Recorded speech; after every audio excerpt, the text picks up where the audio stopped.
नमस्कार, मैं आकांक्षा यादव और आप देख रहे हैं सी न्यूज भारत। रविवार को लखीमपुर खीरी के तिकोनिया में हुई हिंसा में 8 लोगों की मौत हो गई थी। केंद्र सरकार के 3 कृषि कानूनों के खिलाफ चल रहे विरोध प्रदर्शन के सिलसिले में अब तक सबसे बड़ी खूनी झड़प ये सामने हुई है। इसके बाद विपक्षी पार्टियों के नेता लखीमपुर खीरी के तिकोनिया कस्बे की तरफ बढ़ने लगे, लेकिन इसी बीच प्रशासन ने लखीमपुर खीरी के सीआरपीएफ की धारा 144 लागू कर दी है। इसी घटनाक्रम के मद्देनजर समाजवादी पार्टी के राष्ट्रीय अध्यक्ष अखिलेश यादव भी लखीमपुर खीरी जाने वाले थे। तभी कानून व्यवस्था का हवाला देते हुए उत्तर प्रदेश पुलिस ने सपा के राष्ट्रीय अध्यक्ष एवं पूर्व मुख्यमंत्री अखिलेश यादव को गिरफ्तार कर नजरबंद कर दिया, जिसके बाद पूरे प्रदेश में समाजवादी पार्टी के कार्यकर्ताओं ने विरोध प्रदर्शन कर अखिलेश यादव को जल्द से जल्द रिहा करने की मांग उठाई है। इसी बीच बलिया के सिकंदरपुर पहुंचे समाजवादी पार्टी के राष्ट्रीय सचिव एवं लोकसभा सलेमपुर के पूर्व सांसद रामाशंकर विद्यार्थी से सी न्यूज भारत समाचार के रिपोर्टर लड्डन भाई की खास बातचीत हुई, जिसमें समाजवादी पार्टी के राष्ट्रीय सचिव एवं पूर्व सांसद रामाशंकर विद्यार्थी ने क्या कुछ कहा, आइए देखते हैं ये खास रिपोर्ट।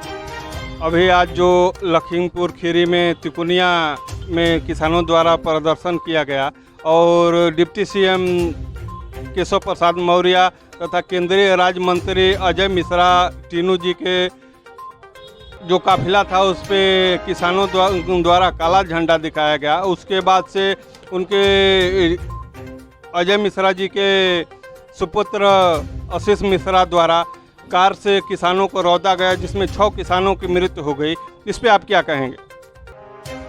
देखिए, सत्ता पर सामंती विचारधाराओं का कब्जा हो गया है, इसलिए सत्ता घमंडी हो गई है। और जब सत्ता घमंडी हो गई है तो ये लोकतंत्र के विरोध को भी नहीं समझना चाहती, उसे कुचलना चाहती है। लोकतंत्र के इतिहास में या तो अंग्रेज काला झंडा दिखाने पर गोली चलवाते थे और ये गाड़ी चढ़वाते रहे।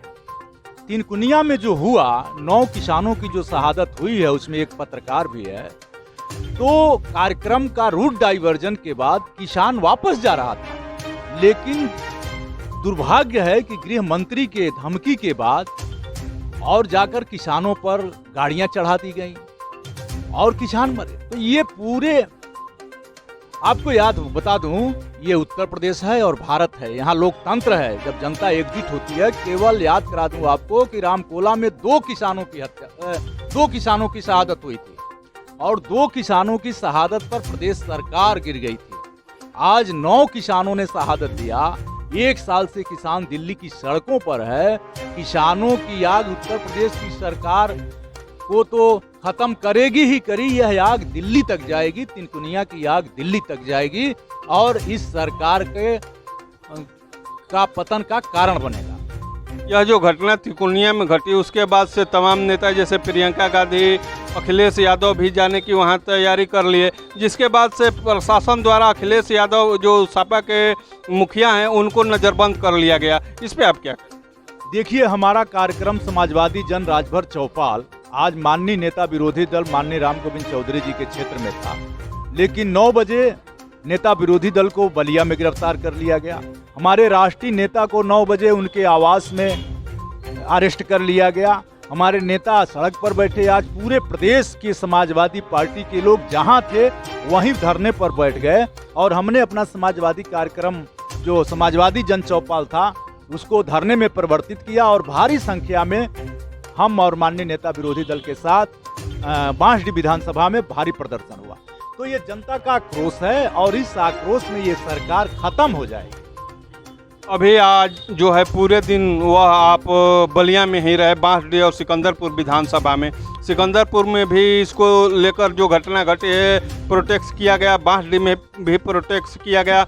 समाजवादी कार्यकर्ताओं को पुलिस प्रशासन द्वारा थाने ले जाया गया, लगभग 4-5 घंटे बाद छोड़ा गया। तो आप इस पूरी समस्या पर समाजवादी पार्टी के कार्यकर्ताओं से, खास करके बलिया से सी न्यूज संवाददाता लड्डन भाई की रिपोर्ट।